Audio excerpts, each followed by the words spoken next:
Hi everyone, I'm Jada Burt and this is In My Tracks. You know that feeling when a song comes on and it's so good that it feels like you're frozen in time? Well, that's what this podcast is all about. Songs that stop me in my tracks. I chat with musicians about their inspiration, process, and challenges, and you discover your new favorite songs. On a Limb is one of many bands that has pushed the Cincinnati jazz scene forward. They graced the city with their unique trio for years, but started a new adventure in Brooklyn just in 2021. Of course, it was sad to see them go, but it's amazing to see bands from our city follow their dreams and reach new heights. So NYC, if you're listening, you just gained some pretty talented Cincinnatians. Let's get tracking. Hello and welcome to In My Tracks. Today I'm speaking to On a Limb. Can you guys introduce yourselves, please? This is Andrew Haug, pianist and composer. This is Ethan Marsh, bass player. I'm Charlie Schetz, and I'm the drummer in On a Limb. All right, thank you. Nice to meet you all. So how did you meet each other? We all grew up in Cincinnati, Ohio, and met there in the music scene.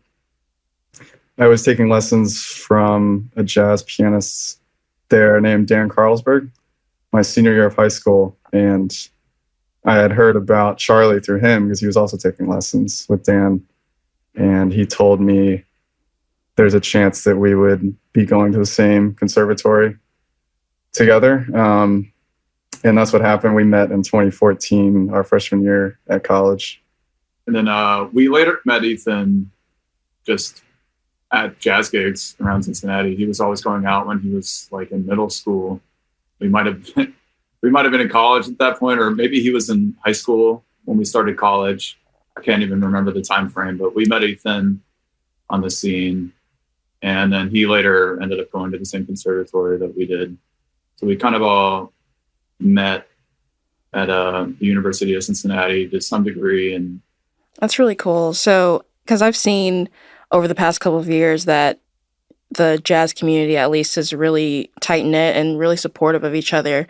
What do you say that? What would you say it means to you guys as a group who started there and later, moved to New York?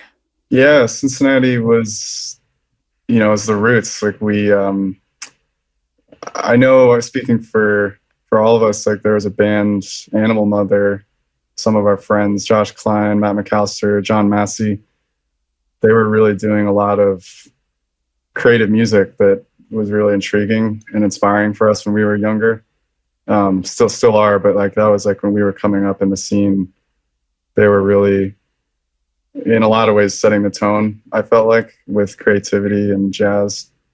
And yeah, I was like happy to meet these guys in the band and like kind of be a part of that lineage. as far as moving to New York, it's been nice for me and Andrew to both be together because we can still rehearse and work on our new stuff. But it's also brought up some interesting things because Ethan is still based in Cincinnati. So thankfully he's able to come up and visit us a lot. Like right now, he happens to be in New York with us, which is really nice. But because our bass player is still located in a different area, it's like, all right, so it becomes sort of like once in a blue moon when we can all actually get together and play. Yep, I can see that. So with you guys being in different areas at the time, would you say that you mainly focus on writing when you guys are apart, or do you feel like more comfortable writing when you guys are together? We all tend to write on our own, sort of, and then we come together and sort of add the final touches on our own compositions and kind of talk them out, play them together, the last 10 to 20% kind of molding it to the group and what will work best, for our strengths and everything. So it's great, yeah, whenever we do have the chance to get together to just hang out and play and work out all those kinks. And lately, specifically, I guess we've, really been sitting on a good close to a dozen new original songs that have, we've compiled over the course of the pandemic or even a little bit before that, that we're really excited to record. Yeah, that is super exciting. So what is the story behind your band name? It actually took a while for us to figure this out. I don't know, I didn't want to overthink it, but I also wanted it to be something that reflected who we were and like sounded like a band name and like something, not too long. It was like we were brainstorming a lot for a while and we came across this one. I liked the nature reference and I liked, the reference to taking risks, which I feel like, playing jazz, I feel like we all really strive for that sort of freedom and find a lot of enjoyment in that part of it. And we actually had, a group of friends all come together and we had like a couple different band names and we had our friends vote on what the name should be. And it's funny, looking back, I'm really glad that we settled on this one because I think it was,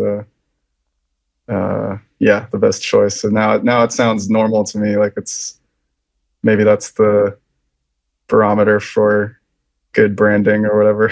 Yeah, it's definitely unique, without being too outlandish, easy to spell, all the things. So I'd say it's a good name as well. So you guys mentioned, getting started, like getting involved in the local jazz scene in Cincinnati and just kind of coming up that way. Why, like now at this point in your career, like why do you continue to play jazz music? I play jazz music because it provides infinite opportunities to expand and create anew and just continually reinvent itself without repeating, but yet you can still, so to speak, pay homage to what's come before, and you can also build your own path. And so it becomes this big community of like people creating and people supporting each other creating, and it's just a really beautiful thing. Yeah, something about this music and the musicians that play it is there's so much sort of not quite research, but it is research. There's so much studying involved with what has come before. I think really specifically to this genre, most musicians are well aware of like most of the entire history. Whereas if you play rock music, you might not even know Led Zeppelin, or you might not, you can just play whatever without having to do as much homework. But because we know so much about the history of everything that came before, it just, the more we learn about our past, does more to inform what we do in the present. And I think the nature of harmonically being able to train our ears to hear all these complex changes and to be able to improvise at this high level, it makes it really easy to learn other songs of any different genre. So developing your ears as a jazz musician and an improviser makes it easy to just like learn any other song by ear, because you're training your ears to hear complex harmonies and changes in rhythm. So it just allows us to branch off and to explore any other genre a little quicker. Yeah, one thing I would add is, especially being in New York, I love how it's been able to connect me to different people all around the world. Like in the grand scheme of things, this is like a pretty new genre of music. I mean, it's Black American music that's been around for roughly 100 years. I mean, you could debate when it actually started and debate what jazz is exactly, but with that being said, it's really turned into this international language that I really love, where I can meet new people that we can't even speak the same verbal language and they're from a completely different part of the world, but we can just hop up on the bandstand with not knowing anything about each other and find this common space that's really beautiful. Yes, those are all amazing things about jazz, how it's new every time, like how you can connect with all different types of people, how it makes you ultimately a better musician to be able to, improvise, just flow with changes so quickly. Who would you say are some of your like biggest influences individually and as a band? Yeah, who wants to go first? I mean, this is a loaded question. I mean, we all share probably, it's like Venn diagrams. We all have like the same influences, and we have influences who are different from each other.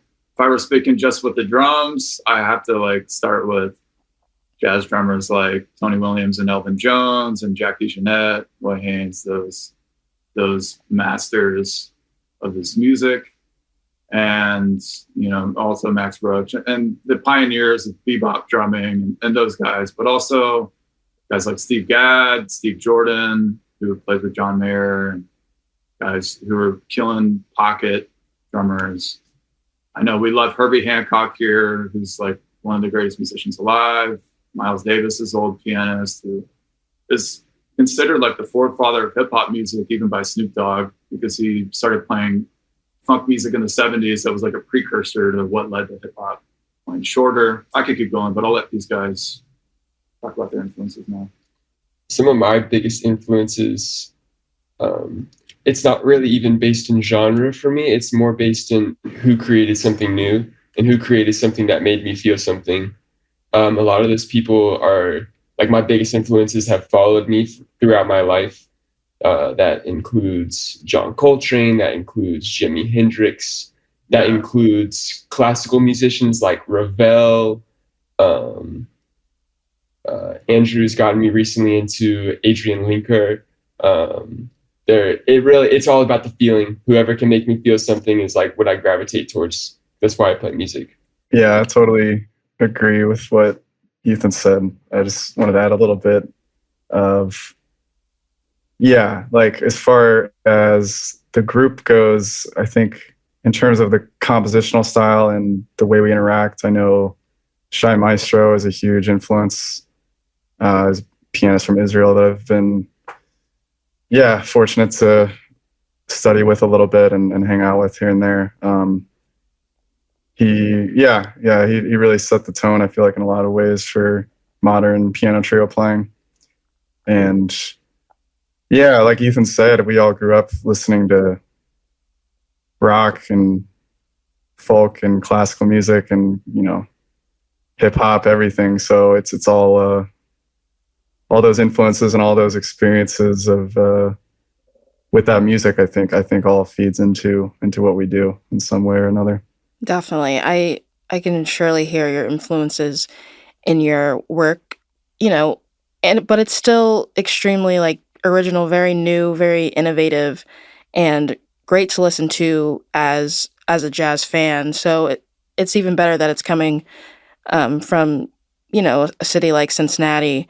So who would you say like you make music for? Like you've been playing together for a long time and you've experienced some changes within your band. I'd love to know if the answer to that question has changed over the years or if it's stayed the same. Yeah, that's a good question.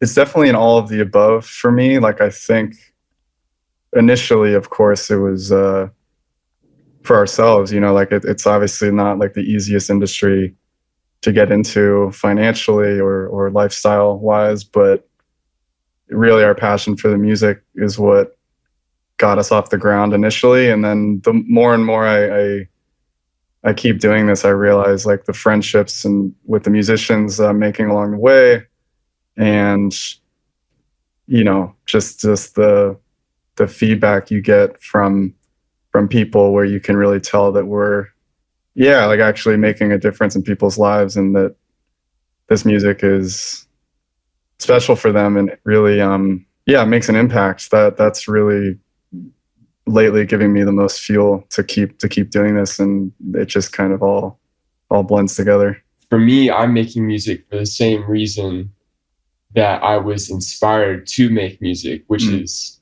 simply that it made me feel like really, really good. I remember being like 11 years old and I'm like hanging out and I just see these people like playing this music in Cincinnati, and it feels like I haven't even looked back since that day.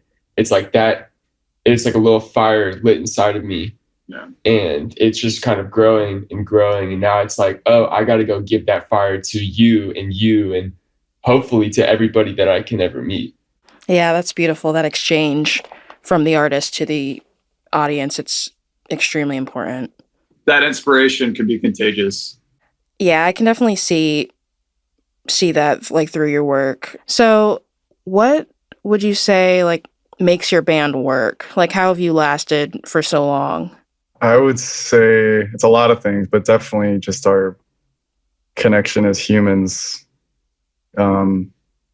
really is like, yeah, I would say like a huge foundation for the musical aspects.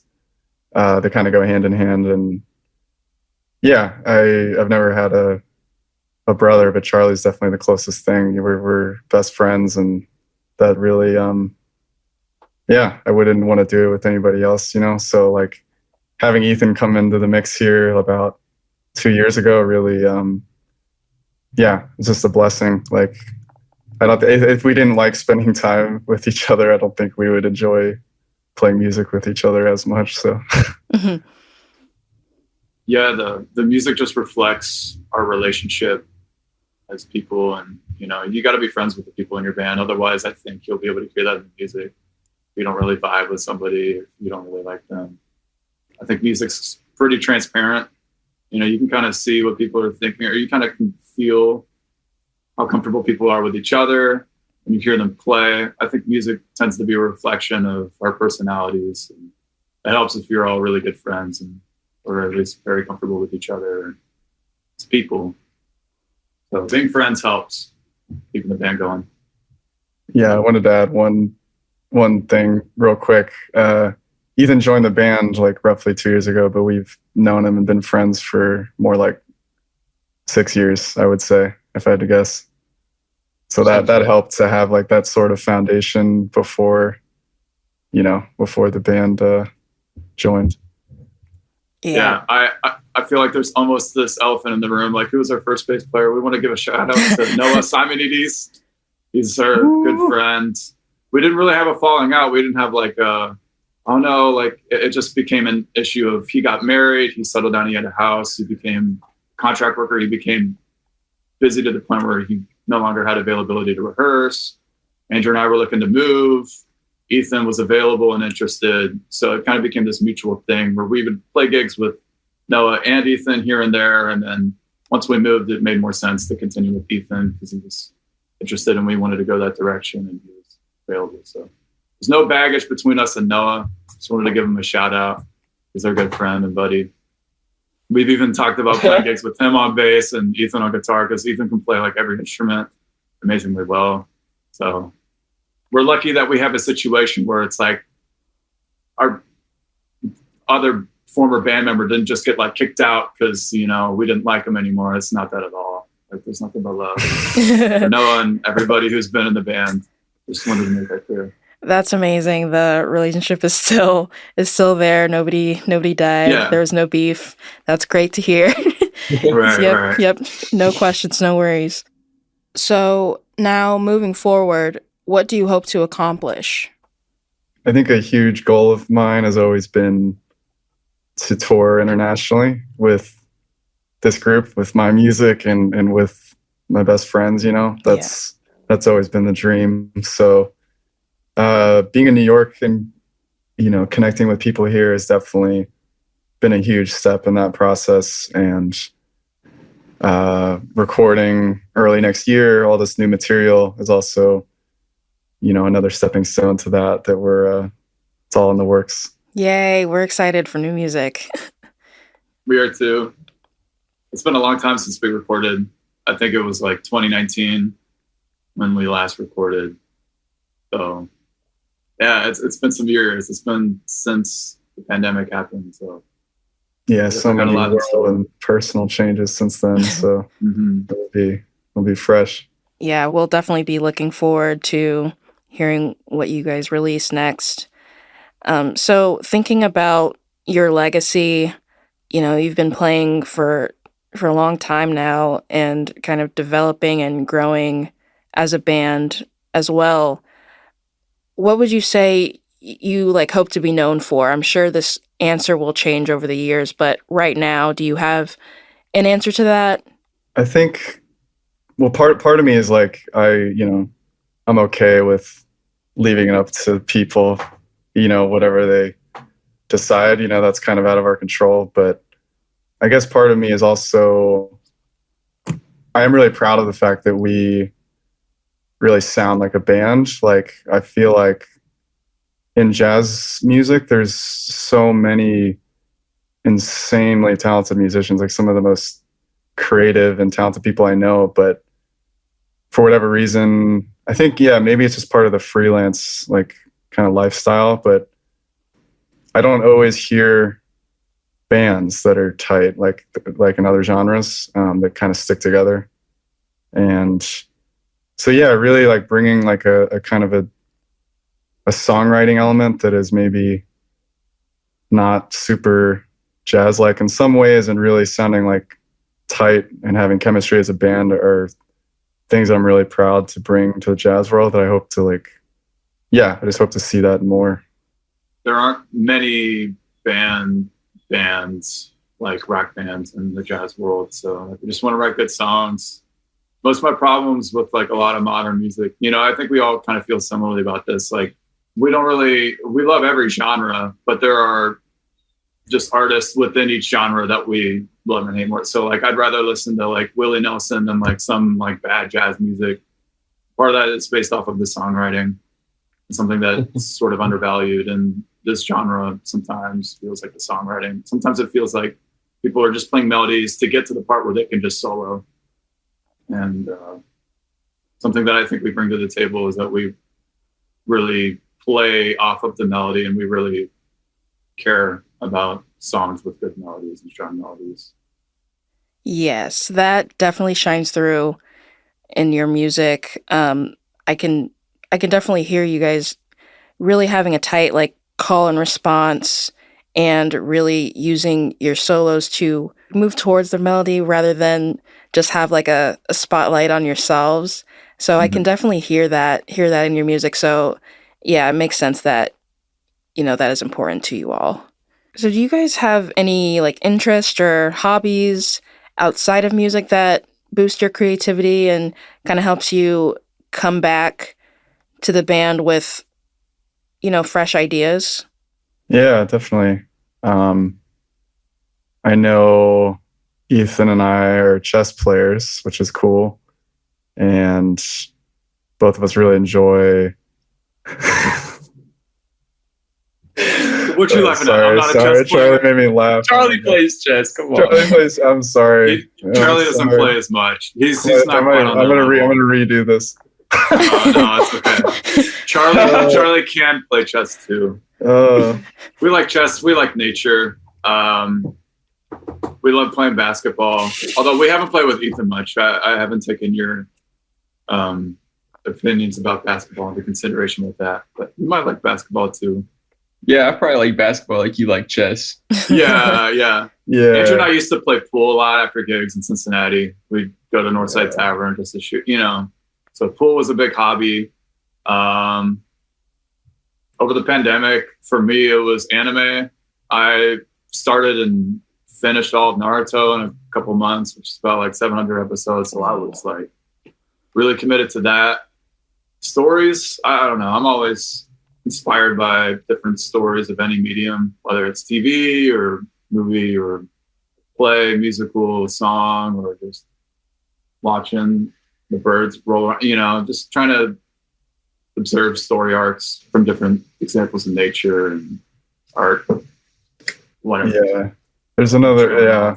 There's so many external things. I mean, it's like, I feel like the music is just a combination of all of your life experiences, you know, all of the art that you've ever consumed, and then represented to the world in the way you see it and the way you've been inspired by it. But also, yeah, I guess I just wanted to add, like, internally too, it does boost my creativity in a way, actually, when I'm a meditator from time to time, and like just spending time with myself in that way, either in nature or just like in a focused sort of way, definitely helps me tap in a lot easier to that creative space.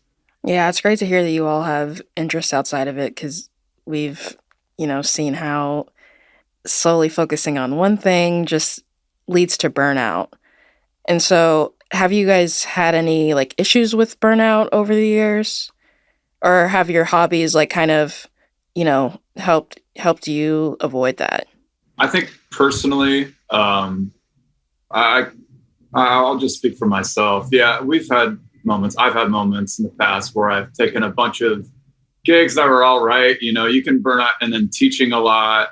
I used to student teach every day at a school while playing gigs like every night. Staying up late with my dad, who didn't go to bed until like 4 a.m. So I was kind of burnt out in that period. I think we all experience phases of burning out when we're like forced to be busy doing things, even playing music in situations with groups or whatever that we're not like super into. So yeah, I've experienced burnout, but living as a human in real life and kind of unplugging and finding that space is a good way to get over that. And just actually like listening to the music that actually inspires you to do this in the first place, and being able to play with people who fuel and inspire you, that will help it. So this band served as like a release from burnout at phases. But burnout for me happens when I'm really busy. Yeah, I totally add to that, in that I found that I experience the most burnout when I feel the most isolated. And without these guys hanging out in Cincinnati, it feels really isolated because there's not music like that happening. And I found myself getting frustrated because you can't force something to happen if it's not going to happen. And that's something I've been very grateful for with this, is like, it just kind of happens. I just like show up, I get on a plane, I show up, and we make great music. And it's like, I find that when I go back into Ohio, I gotta like try to like make something happen, when like I feel like the best things really just do happen naturally. Yeah, I've definitely experienced burnout. I think it's partially just how I'm wired, but it's also due to this lifestyle being very kind of unending. Like, you don't really clock out at 5. It's like, it's it's what we love and it's our lifestyle. And there's always the next project. There's always more practice. There's always more things to be done, it feels like. And just kind of, yeah, I guess I can struggle from time to time for turning that part of my brain off, of like, just letting myself fully relax and not feel like there's, oh, I can do the next thing. I can do the next thing. Cause that's kind of like an endless cycle. Yeah, seriously, that makes a lot of sense.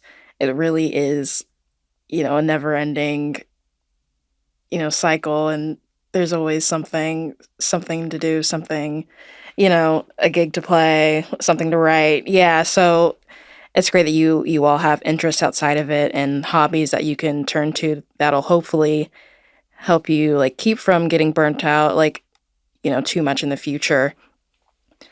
So thinking about your performances when you guys have time together now in New York, what would you say is your favorite song to perform?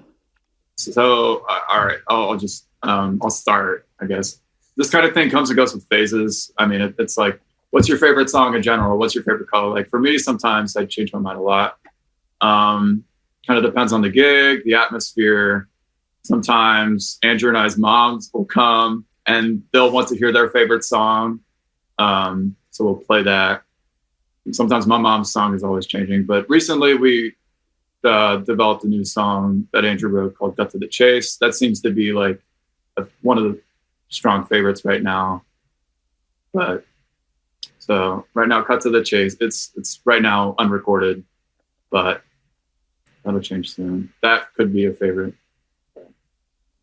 Yeah, it definitely depends for me. Like, I mean, of course I love all of them. Otherwise I wouldn't perform them. But yeah, there's certain ones that, yeah, just tend to have a certain energy on stage with these guys that I really love. Like the ones that Charlie mentioned. And yeah, that my mom's favorite is Dreaming of the Peace, which I know you really enjoyed, Jada. Yes, my fave.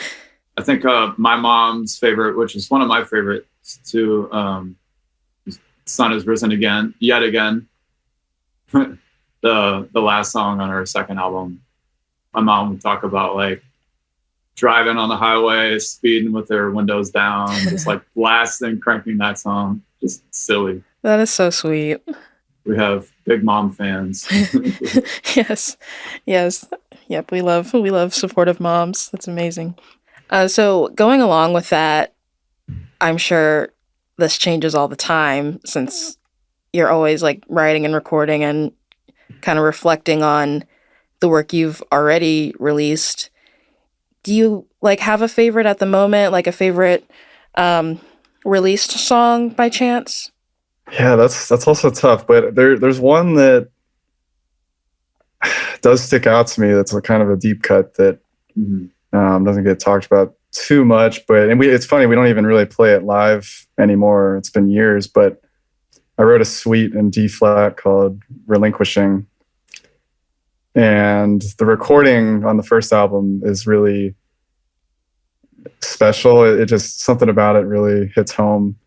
I feel like the 4 different sections kind of capture a wide spread view of like kind of a lot of my different influences. And also we had a string quartet and some spoken word as well on it. So like filling out the texture in that way, I think was a really cool addition. So that one sticks out to me.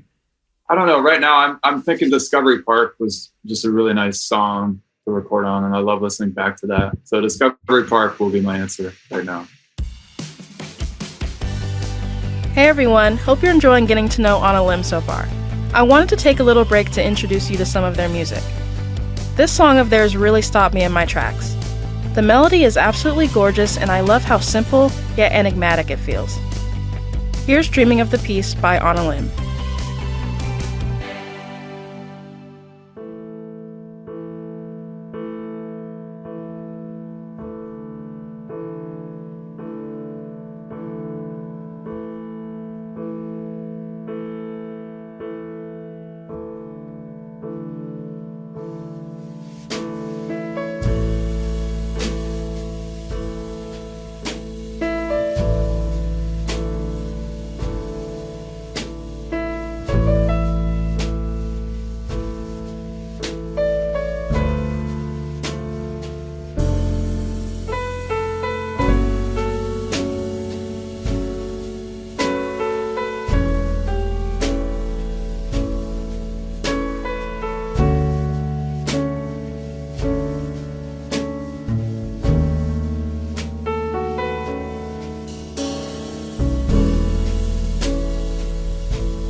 So I picked your song, Dreaming of the Peace. It was such a standout for me. Definitely a favorite of mine from your latest record.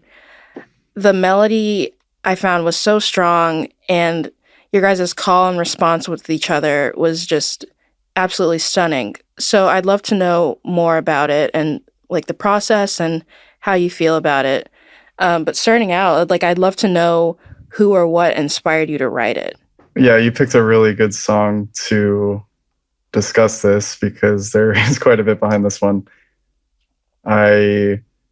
Yeah, a lot of the music I write, it just kind of happens like before I totally realize what it is or where it's coming from. I kind of like, especially with this one, I remember I took some time to kind of like sit with it to feel, how it relates to what I'm going through and what it means, where it's coming from, all that sort of thing. So I remember, it was 2018, early, like February. I was about to graduate college, so it was right around that time. But yeah, I realized the song, it was very, for me, is like kind of like a balance of like sort of like a mournful acceptance of reality, but like also like a very peaceful, optimistic sort of hope for the future. I was, I don't know, just really deep in just kind of learning and becoming more aware of how classist our society is and how people of color are treated, and any sort of distinction like that, and what that means, and how that affects people's lives. And just kind of, a lot of it was like I was like, I hope I live to see the day where people can be treated equally. It was really, like on a global sense, a lot about that, and then even on a personal sense, getting more in touch with my Asian heritage, getting more in touch with myself, and realizing that I've always kind of just felt like a person, more than anything else, and that I'm capable of feeling attraction towards lots of different people. And I've not experienced anything systemic, but navigating those sorts of labels in our society sort of made me feel not uncomfortable, but like, I guess I understand the weight of like what that might mean in our society. And like, I guess just, really coming to terms with all that for myself, and just kind of expressing it all in one, all that wide spectrum of emotions all in one song. Yeah, that's a lot of topics to cover in one song. But I can definitely hear, like, just within the title, there aren't any lyrics. So just in the title, like Dreaming of the Peace, I can definitely hear that, hear in the like melodies at least, that like hope, that desire, like for like a better future. I can hear that. But how would you say, since you started writing it, you said in like 2018, how would you say you've like grown with like coming to like accept yourself? Yeah, I think I've come a long way. Like I was definitely thinking about it more then, and just like in the thick of like, I mean, a lot of that stuff I'd kind of known for a long time and never had like fully expressed it. But now I don't really think about it much anymore. It's just kind of like, I know who I am, and I feel confident about that. Yeah, but it's beautiful that you've gotten there, and gotten to that point where you can just accept yourself and just live. Because it's hard to do, and not everybody, gets to that point. So it's really a beautiful thing. Who do you hope to reach with this song? Because so far it seems like it's kind of reflecting like how you feel about yourself, how you feel about the world around you. So I'd love to know if you had anyone in mind, or anyone besides yourself. Yeah, I don't know if it's like specifically intended for any specific group of people, really. Like, yeah, I guess everyone and anyone that can, find some sort of meaning or inspiration from it, that would be wonderful. So, Yeah, definitely. So how do you feel like now that, you've had a few years out from writing and, recording and releasing it and kind of coming to terms with yourself and seeing how the world has changed over this time? How do you feel now when you listen to it? yeah, it's interesting. Because yeah, obviously there's a lot more that has transpired in the world since then. That yeah, I mean, in some ways, like it made me feel less optimistic. Like with just all the division during like summer of 2020, with the murder of George Floyd and COVID policy discrepancies and all these sorts of things that seems like at times are heading in a different direction. But yeah, I don't know. I listening back now, like I think especially having with all of us having gone through those experiences here, I don't know. The song does feel sort of like anthemic. I don't know if that's a word, but like yeah, I really I'm glad that was. I guess we didn't actually release it until the fall of 2020. Is that right, Charlie? Yeah, September. Yeah. So yeah, it came out like 2.5 years after I wrote it, which I guess is like a pretty normal timeline with this sort of thing. But yeah, it's interesting. I mean, really, with all my songs, like listening back, I can remember exactly how I felt when I wrote it. So in that sense, all my songs are kind of nostalgic for me. Although, like seeing them with a new perspective is also like a reminder of how much I've grown, and like I enjoy the aspect of returning to these songs live and performing them now with these guys and finding new ways to explore them. I think that's really that sort of improvisational element to the compositions. I really enjoy that.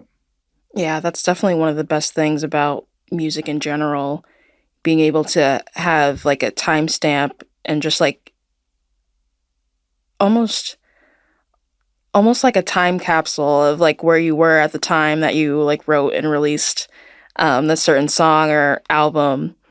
So yeah, it's definitely one of the greatest things we have while living here. Adding on to that, how do you want people to feel when they listen to the song? You mentioned writing, from a place of, hope for, the world to improve, like coming to terms and, coming to accept yourself. So I'd love to know how, like now that you're a few years out, how you want people to receive and, you know, and feel when they like listen to the song, the recorded version and or the live version whenever you all play it. Yeah, I mean, kind of going along with what Ethan said earlier, it's like we want to express the inspiration that we've gotten from other music and our influences, So like, I hope in like on a certain level, yeah, like I hope that people can feel what I feel. Like there's hopefully like a certain level of like transparency that can kind of be communicated through the music. I think that's a really beautiful thing. But at the same time, like, I also love the aspect of art that this is like very interpretive and everyone's going to come at it from a different angle. And I welcome all of that, anything that people feel from listening to this song or anything else that we've released. Yeah, we keep coming to that exchange. It's one of the best things we have as people, like the ability to exchange our feelings in different ways, music, art, all kinds of things. So yeah, it definitely comes through in this song. You mentioned the writing process earlier, and that was definitely powerful to know like the feelings that you were writing from. Um, What did like the recording process entail? Yeah, for this one, we kind of intentionally set everything up a lot differently than the first record. The first record, we had more songs, but they were shorter songs, and we were completely isolated in the studio. We kind of treated it like really like not like a jazz record in many ways. Like we did a lot of post-production editing and that sort of thing. The second album, which Dreaming of the Peace is on, we kind of wanted to like showcase a different side of our playing that we really tap into more in a live setting. So we actually just set up in a room like we were rehearsing, in a room that we're actually very familiar rehearsing in, and just kind of set up some mics and had our friend come in and with his laptop and just kind of, hit record. And we captured, I think it was 8 songs over the course of 2 days. It was pretty efficient. And if I remember correctly, we did this one very first in the studio. It was like morning. We probably got there like 10 a.m., which is, kind of early for us sometimes. And it was kind of I don't know, like being slightly still sleepy, I felt like was a good space to be in for this song. It was very, very calm. So I think we got it in 1 or 2 takes, if I'm remembering correctly. Yeah, it just kind of came out like right away. That's insane because, I mean, it's a very detailed song. There's a lot going on. The melody is very rich, but that's crazy to hear that it was recorded in 1 or 2 takes. That is, that's a true testament to, the talent that's in your band. So I'm wondering, like, if we're thinking like process wise, like how are the solos written and agreed upon? Do you write the solos, or do the other members like write their own solos? Yeah, I mean, in general, like when we're improvising, it's all completely in the moment, just up to the individual and the dynamic in the group at that moment in time, to see where that goes. With recording, I tend to be a little bit somewhat more planned in a way, at least in terms of like the overall structure, like just like certain ideas of like, oh, I don't want this song to be more than like 5 minutes or whatever, so maybe we'll only have 1 solo on this song or whatever. We'll kind of like discuss big picture things like that before we get in the studio. But it's interesting, this one actually, I enjoyed it a lot because there weren't any actual solos in terms of improvisation. Like this was a pretty composed piece.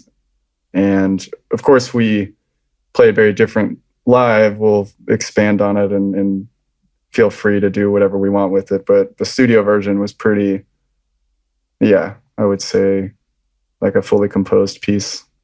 And then like building on that, since, jazz is really based in improvisation, how did you write the melody? Because that's my favorite part of the song. And it just continues to build as the song goes along. So I'd love to know how you came to write that and, use everything you were feeling while you were writing the song to, make such a strong melody. Yeah. I wish I knew. I wish I could tell you. I guess that's where the magic is. And I don't even necessarily view it as coming from me, but, more coming through me. When I talked about meditating earlier, just being able to tap into that flow, whatever that is, wherever that is and where it comes from. But, it's interesting because melody is, I feel like, definitely one of my strongest suits when it comes to playing and writing. And I don't fully understand it other than I know when I hear it and I know when it sounds right and vice versa. But it's really like kind of an elusive and very deeply personal process that is different for everybody.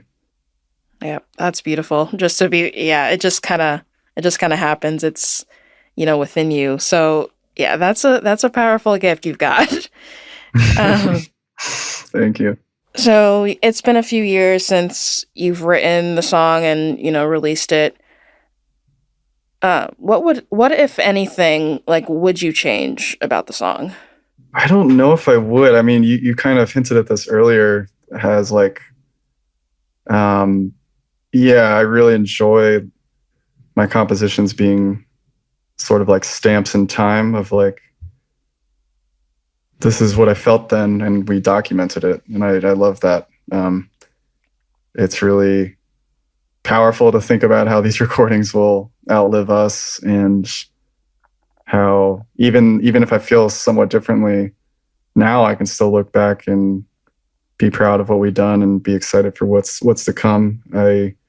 There's nothing really specific that jumps out to me, but like if there are things that I typically want to change about old compositions, I'm always like, usually of the mindset like, oh, with this new knowledge or new approach, like I just want to make something new with that idea rather than edit the past stuff. But yeah, that's all just personal preference. Yes, that's amazing to hear because yeah, the idea of kind of going back and fixing things, it can go on forever and you end up not like making anything new. So it's definitely wonderful to hear that you're happy with the final result because it's, as a listener, it's definitely a rich and indulgent like piece of work. And yeah, I continue to go back to it. It's one of my favorite, pieces to come out of 2020. It's definitely Oh, an I'm so amazing glad. piece of work. Yeah. Yeah. Something we do when we play it live though is we'll probably, usually on that song we'll have like either Andrew or even Ethan like take a little bit of a solo in the middle of it. So that's a way that we can like change it in the moment when we perform it. Usually when we do our songs live, we'll just, I don't know. Sometimes they feel pretty similar to the record, but usually in a live setting, as is typical with most artists and bands, we feel like we can take more time to develop and stretch out, and maybe, in a jazz context, I might be solo a little more. And there is one song off the first album. It's our first song we recorded December that Andrew's kind of written other versions of. And so we had like another kind of recapitulated version. And then recently he like wrote a whole entire different beginning section to Waking the December Rain that we're planning on re-recording. So I guess that could be an example of a song that he's not like, oh, I wish we did this, but it's just like, oh, cool. It's been so many years. Now we can play it this other new way. That's pretty much just a new song because it's so different, but it's obviously building off of the first song. And I'd also say he's also written songs that feel like an ode to songs. So we have that Sweet Relinquishing. That was not the very last song on our first album. It was the second to last song, I think. The last song on our second album, I remember Andrew talking about how that kind of feels like it's an ode. In a way, it borrows fragments of the melody to Relinquishing. So that's The Sun Is Risen Yet Again kind of borrows from Relinquishing, which is cool. Yeah, absolutely. There's a couple of those earlier songs that were standbys or are standbys for us. Kind of, yeah, they feel like important steps along the way and like big, I guess, yeah, just like compositions as like an avenue to explore a certain emotion or certain like improvisational territory that kind of get renewed. And going along with that, yeah, I know there's a song called Glimpse Number One on our first record. There's going to be a Glimpse Number Two on our next record, along with the new version of Waking to December Rain and amongst other things. So yeah, kind of a cool way to like, yeah, build on what we've started, I guess, with our new experiences now.